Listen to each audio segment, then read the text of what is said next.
is the sound of the tugboat pushing us away from the dock. I'm back on the Seahorse Ferry. 2 weeks ago, I was on this ship trying to get to Koh Samui, and it was the maiden voyage, and they had a little problem with the generator, and the voyage was canceled. We no sooner got underway than we had to turn back and head back into the dock. 2 weeks later, fast forward 2 weeks, and here I am again. We've just shoved off this time. We'll see if we do any better.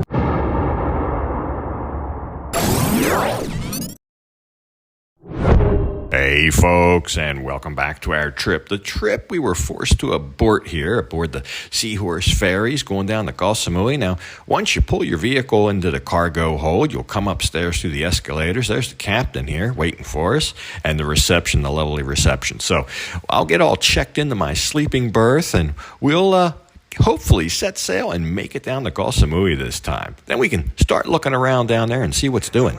So last time I showed you around the ship. It's the same ship, nothing's changed. I got the sleeping pod. I'll link that video in case you want to go back and see that, the details. But the base fare of this, just to have a seat, to come on board, have a seat, passage to Koh Samui is 2,500 baht right now. That will go up maybe after November. That's till the end of November, I believe. Now there's other accommodations, and you can bring vehicles. Everything's going to be an addition to that. But basic fare, 2,500 baht one way, 5,000 round trip. Which today I priced airline seats, which that's all they're giving you from Utapao to Koh Samui. They're giving you a seat, and they were almost 10,000 baht. Now you can get super savers and things like that, but it's a good alternative to flying. Flying may be the better choice for you, or you could take a moonlight cruise like I'm doing. So that's what we're going to do. We're going to say goodbye to Sat Hip, and when we wake up in the morning, hopefully Koh Samui will be on the horizon. So that's right, since we're officially at sea now, we'll go up to the top deck and see what there is to do while you're on the ship overnight.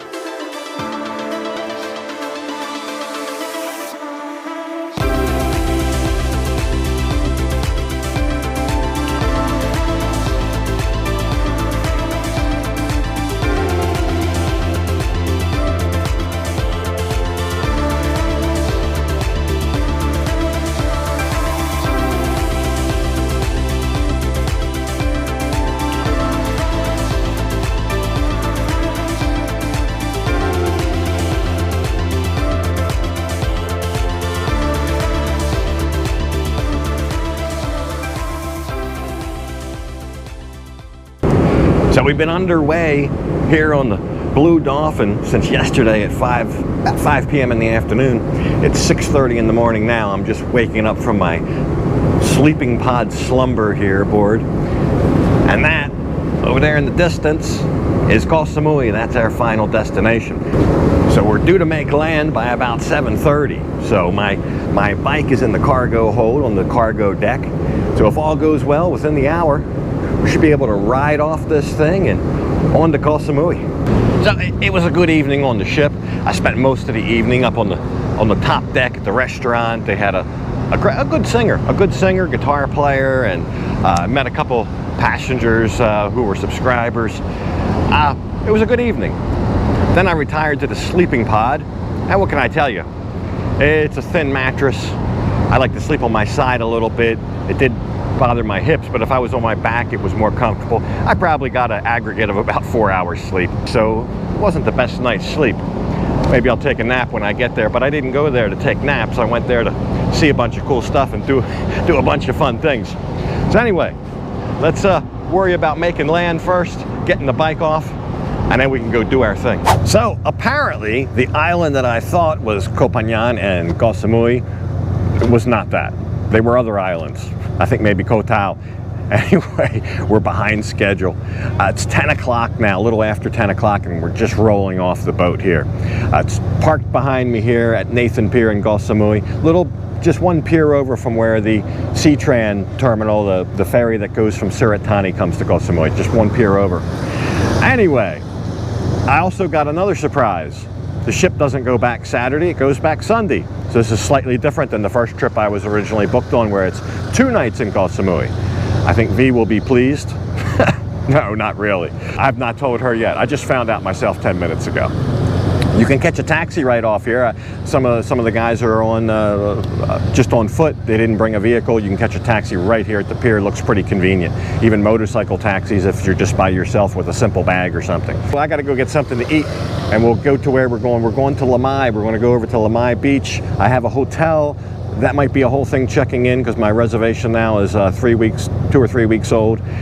We'll see what happens. So, got to be flexible when you travel. But more time, I think, is better than less time. That was a bit of a wet ride down here. Got about halfway to Lamai and it started raining. It's almost stopped now, but I got drenched. Anyway, we're at the Pavilion Resort. It's a place out here called the Patio. Beautiful resort. And the patio looked like a really nice seaside place to get a breakfast or something. So that's what I'm gonna do. Wow, look at that. Very nice resort. The restaurant's around here somewhere. Wet ride down here, cold and wet. So to mitigate that, I've ordered a tomato soup and a grilled ham and cheese sandwich. Perfect meal for a rainy day. Never been here before, we'll see how the food is. But then we gotta go see about the hotel. It's not far from here, we're in Lamai Beach. But this is right on the beach here. I saw this online, it looked like a nice place to kind of kick off my Koh Samui trip. Sitting right here on the beach enjoying some food. And I figured I'd be hungry, which I am. And it looks like it's trying to clear up. Looks like it's trying to clear up today and be a decent day. We'll see what happens. We'll look at the food, then we're off to the hotel.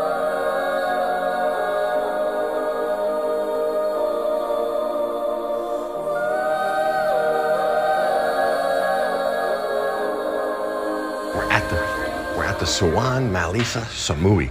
I'll tell you what happened, a little bit of a story. So, of course, I tried to come down here 2 weeks ago on the ship. That was my intention. I had booked a room for this hotel for the night that when I arrived. Well, the ship broke down. I couldn't make it. I never arrived. It was after 48 hours. In fact, it was the same check-in day. And I couldn't cancel the reservation. I tried through Agoda. They just said no dice. The policy was 48 hours prior. And of course, that had expired. So I recommend you try this if you run into this. I had V call down to the actual property. And she explained the situation and said, hey, can you use that reservation, that paid booking for a different night? They said, yeah, no problem. In fact, she was only on the phone a minute. She was on the phone such a short amount of time. I didn't know who she spoke to. Did she speak to the cleaning lady or the owner or whoever? But I did understand the conversation and she said, yeah, no problem. So I came down to check in, and of course, that's what happened. They said, oh yeah, we remembered you. You're the guy that couldn't make it because of the ship. That's good, we have your room. And I ordered a second night. I booked the second night because I'm going to be here 2 nights. So anyway, that's the first good bit of customer service. I really like that. I'll show you around this resort. While I show you around the resort, I'm going to walk around the corner because I need to show you where this place is and what's around. And we will take a little look at that. But basically, it's in the heart of the Lamai Beach Entertainment Area, just up from it like a block. So they've got a nice little pool. There's not a lot of people staying at this resort. It's a little bit of an old school resort, but a swimming pool, some lounges. I have an upgraded room. It's not the basic room. And it's, I got to tell you, it's a big room. It's not really modern, but everything is decent. A modern TV, a refrigerator, no safety box. There's no safety box, but a decent sized bed, the bathroom, a big shower. There's even a second sink off to the side there. It looks like you could wash dishes there or something. There's some back facing windows. I don't have a balcony, but right out front, in my front is this whole big poolside patio. So that's kind of like your balcony. And it's nice, power outlets on both sides of the bed. It was 800 baht for the room. With tax and everything, I think it came out to 900 baht. And like I said, it's on a quiet street that's one street removed from this entertainment area up here. So I'll take you down here and we'll see what's down here. There's a street right here. It looks kind of abandoned, but we'll see. But there's a bunch of little bars and things down here. And it's only about 5 o'clock. They're probably just opening up for the night. And then there's another street over here. And just some little hotels. So this I thought was a good, I don't know. I thought this was a good location. The beach is only a block the other way. So you've got the road that runs along the beach, and there's businesses all along there, including some resorts and restaurants and things like that. And then you've got this entertainment area. and there's a couple hotels kind of mixed in behind this that looked quiet, at least quieter, and all of them, none of them really new and ultra modern, all kind of island, what I would call island accommodation. A little older, a little basic, but so this is like the entertainment block here, as you can see down here. Yeah, this is it. Even some things that way. So I just walked down here since I've been talking to you, and some things up this way. It looks like it might rain again. I think that's going to be the theme. By the way, I think I ruined my microphone today in the rain. It's making a hissing sound, my wireless microphone, so I'm using my cell phone for a microphone to record this. Yeah, I think tonight will be pretty decent out here. I don't know that there's a lot of people in Koh Samui right now. I think it's just going to be probably maybe 25% of what's normal. That's kind of the theme I got from going around town today. There's some bargains to be had down here, though, right now. I don't know about going forward. It might come up. Big bar complexes here. This is a pretty big area for entertainment at night. With the bargain prices, with the ship that brings you over from Pattaya, it might be a good time to visit Koh Samui. Anyway, we'll see. Once it gets dark, we'll see what's open and what's not. But we'll come back tonight and we'll see. So in the meanwhile, there's plenty of new things around here for me to see and discover. One of the first places I came here, the Pie Bar, the lady said, hey, we rent motorbikes. And you know what? They got the old Honda Click there, the 125, but they got the brand new Click 160s. You don't see that much. I mean, you see the 150s once in a while, but the Click 160s, I don't know that I've seen those. $300 for the day. $2,000 for a week. So there you go. A little bit of a discount on the weekly rental. But that's a nice bike for $300 baht a day. I think that's very fair. So come see the ladies at the Pie Bar if you need a little scoot for around town. Or you can bring your own on the ship like I did. But that's probably enough to get you around. Koh Samui's got good roads. Not like Koh Chang with the derpy mountains and all that. I found this place. It looked like a very nice Thai restaurant right on the main road. Now, I might even try this maybe tomorrow and eat here. The menu looked fantastic. It's called Sala Thai. The Sala Thai.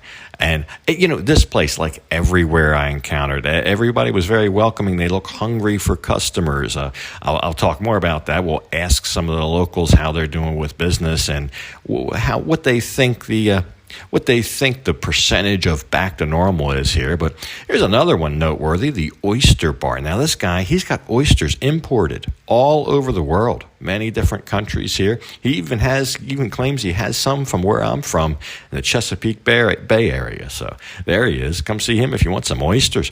But plenty to see and do walking around here. There are some things still not open, and there's not many people in town, but there's plenty to keep you busy. And I asked the oyster guy what he thought about all this. So the gentleman at the Oyster Bar has been here quite a while. He told me about 60% of the nightlife, the bars and whatnot are open. And he says it's only about 40% of the normal patronage or tourists that are here right now. So he thinks a lot more will come back in December. I guess that would be about the same story as Pattaya, except for that 60% part. Just about everything's open in Pattaya. And maybe even the 40%, maybe it's more like 60, 65% of normal. Who knows? Hard to put a number on that. But he was pretty confident in those numbers. So I'll go by that. I'll use that. So yeah, this area really comes to life after sunset. Plenty to see and do here. All kinds of things to eat. Look at some of this stuff here. Seafood grilling out here. Fresh fish. But anyway, I did find one place with live music. I'll show you that briefly. We'll go by there. Maybe we'll pick up there next time. And also next time we'll check in with V and see what she's been up to while I'm here. She's out and about in Pattaya, so we'll see what she's been doing. Yeah, this was the place with live music, the Rolling Stone. We'll come back here maybe around 8 o'clock when they start and see what's doing. But anyway, more to come next time. But for this episode, gotta leave it off right here. And as usual, I'll thank you for watching. And until next time, bye for now.